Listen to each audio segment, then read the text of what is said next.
Gaur bildu geha hemen, Bilbiko Kulturretxen, Euskal Ikasleen erakundeko asanblada edo batzar orokorra egiteko. Dakizuen bezala, aurreko asten edo pasaren asten deitu genuen prentsa aurreko publiko baten bitartez, salatu genuen zeintzan ikasle abertzaleaken egoitzan egoera eta dein genion Euskal Ikasleen erakundeko zuzendaritza bezala izendatze dituen edo bere burua Euskal Ikasleen erakundeko zuzendaritza bezala aitortzeuen sortuko 3 militantei deitu genien.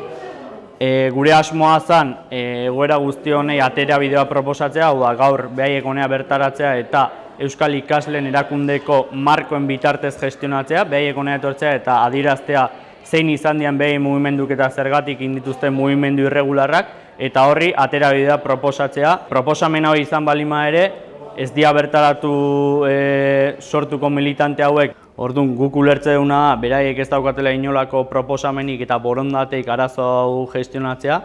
Beraien proposamen bakarra dela, gurea den egoitza apropiatu eta ikasle mugimendua bertatik botatzea zerraia aldatuz.